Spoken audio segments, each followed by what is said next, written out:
Hello everyone, and welcome to another decoration farming guide. This time we're going to be optimizing our runs against Lavasioth in the event quest, the name's Lavasioth. I have two runs to share with you, a solo run that only lasts 3 minutes, and a multiplayer run that finishes in just 1 minute and 33 seconds. So from these runs I'm going to kind of explain how you can repeat them yourself. And in case you didn't know, this event quest, the name's Lavasioth, always rewards at least 2 Warped Feystones, but most commonly it rewards 3 or more Warped Feystones. So if you can burn through the fight very quickly, which I'm sure you can, it's actually the fastest Warped Feystone farm in the game. This is a really big deal because Warped Feystones give you more than double the chance of receiving an extremely rare decorations when compared to Worn Feystones. Worn Feystones are nice, but Warped Feystones are really your best chance of unlocking the rarest decorations like Attack Boost, Mind's Eye, Focus, Critical Boost, Elementless, Guard Up, Handicraft, Free Element, and many others that really do affect what you can build in the game. Now before we get much further, I did want to note that the Witcher side quest, Puke in Peril, gives out a guaranteed attack boost decoration. So if you haven't done that yet, be sure to check it out. If you're on PC, just don't forget to do that when it does come out on PC. I do have a full guide for both the side quests, which you can find a link to in the comment section of this video, or you can click up here.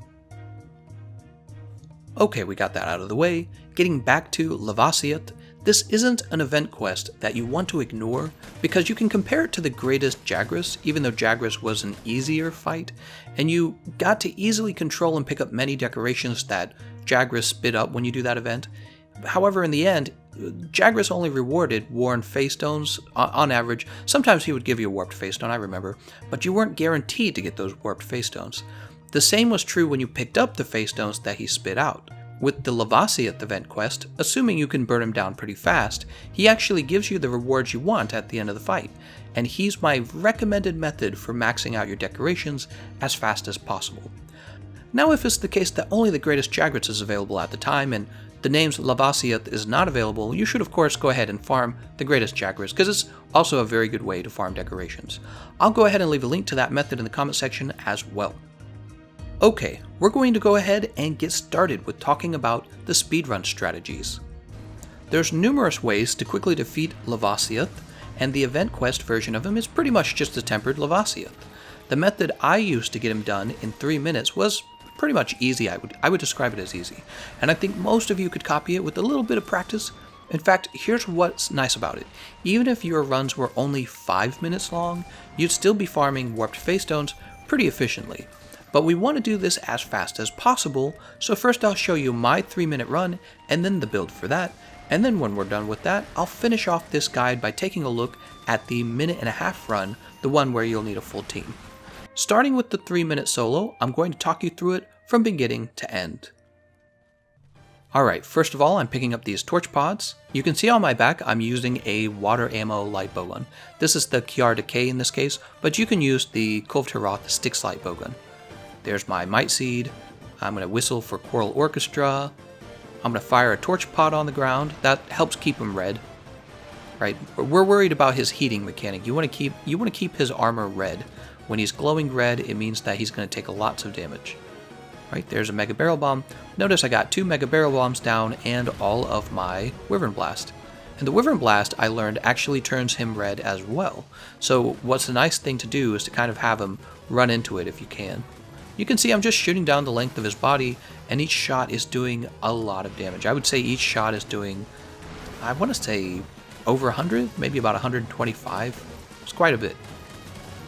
You can see Spare Shot is activating sometimes. I'm holding 4 shots rather than 3 shots, and that's because I have the Free Element Ammo Up skill on my build. And he is moving all over around. When he uses that heavy fireball attack, he actually causes his head to glow red again, so it's in your favor for him to use that move, and one way you can get him to trigger it more often is to just not get too close to him. You want to kind of stay away from him. So I've moved away far enough away that he might not want to shoot the fireball, and that he might actually want to chase me, and that's why I put those Mega Barrel Bombs down, because you can kind of bait him to swimming over to you. Alright, and Mega Barrel Bombs are kind of a big part of my strategy here. See, you can see on my radial menu I crafted more. We're going to put down more Mega Barrel Bombs. Sometimes it's better to wait for him to have splashed around a few times, because the lava splash can actually blow up the Mega Barrel Bombs early. You don't really want that. There we go, they went off on him. And once again, he's glowing red because he just came out of the lava, and I'm shooting down the length of his body with my water ammo. He's taken an awful lot of damage. He's very close to being... We want to get him into capture range, and then we want to capture him as soon as possible. Oh, right. So the speedrun could have actually been faster if I hadn't used that first. So as you can see, I just used 2 trank ammos, and it didn't capture him, so he needs more damage. So the speedrun could have been under 3 minutes, basically. It could have been like probably like 2:55, maybe 2:50. But yeah, so I lost some time there going through the animation of the first trap and not really getting as much damage as I could out on him. And there he goes. Now he's captured. A good thing I kept a second trap with me. You can see the time, and that's going to be the full speedrun. So the next thing we need to talk about is the build. Alright, so for the build, once again I have the Kiar Blitz Decay. This is a new Arch-Tempered Kulftaroth weapon. You probably don't have it. So what you can use instead is the Lunastra Sticks. With the Kiar Blitz Decay, it has kind of a higher base attack, and then I'm able to get peak performance and attack boost 4 onto the build as well. So that kind of helps my damage. For you, if you're using sticks, you're probably not going to hit that 3-minute mark, but it might be more like 3.5 minutes. It honestly won't be very different. The most important part is just that you've maxed out your water damage, you've maxed out your affinity. Those are the 2 most important parts. With the sticks, we're going to have to build Crit Element, whereas in the case of the Kiar Blitz Decay, we had to build Spare Shot. So they're 2 sides of the same coin. They're very close to each other, but obviously I'm going to get just a bit more damage out with the Kiar Blitz Decay. Okay, and now that we're done with that, we're ready to move on to the best part of the video, the minute and 33-second run provided to me by Captain Gangplank. He just started his own YouTube channel, so if you want to stop by and show him some love, I left a link to his YouTube channel in the description of my video. He has some friends from our Monster Hunter Discord channel helping him farm Lavasioth. So here's a shout out to Yukari Luna, Reaper, and Den. Thank you guys. Let's get started with looking at the run. Alright, here we have Captain Gangplank. You can see he has the Thegameconomist on his back. That means this is going to be a cluster bombing effort. Cluster bombs are terrific against Lavasioth because he has very bad hit zones, and cluster bombs are an explosive damage type, so they're going to ignore hit zones. Not to mention cluster bombs are very strong. He's putting down a pitfall trap.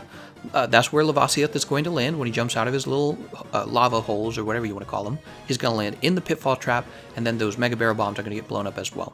They're all getting ready to cluster him right now. And there we go. He actually probably could have fired 1 second earlier.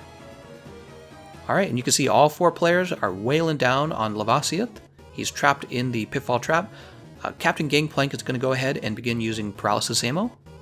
If he had had 1 more shot of paralysis ammo, he wouldn't have had to reload here. But yeah, he's reloading. 1 more shot. There he goes. He's paralyzed. So Lavasioth is just taking tons of cluster bomb damage. You can see actually he's wearing the Rocksteady Mantle so that nobody interrupts him, and you can see his teammates are actually using the Dark Devourer. The Dark Devourer does a bit more damage per cluster bomb. The Thegameconomist, however, comes with the paralysis ammo, so that's why they have that set up. Alright, a minute and 30 seconds. Honestly, this will not be that difficult to replicate. The hardest part will actually probably just be getting 4 people together, which, if you're needing more people, go ahead and just check out our Discord channel. The link is in the description like it always is. Very good, guys. After that, I just want to show you a picture of the build on the Thegameconomist that Captain Gangplank was using, and here is a build that they were probably using on their Dark Devourers, if I had to guess. Okay, now you've seen how to kill Lavasioth in just a minute and 30 seconds. If you've never used heavy bowguns or cluster bombs, keep in mind that I've made guides for both of those things, but I'll let you go search for them. I think I've plugged enough videos today. I'm going to thank you all for watching, and I'll see you guys next time.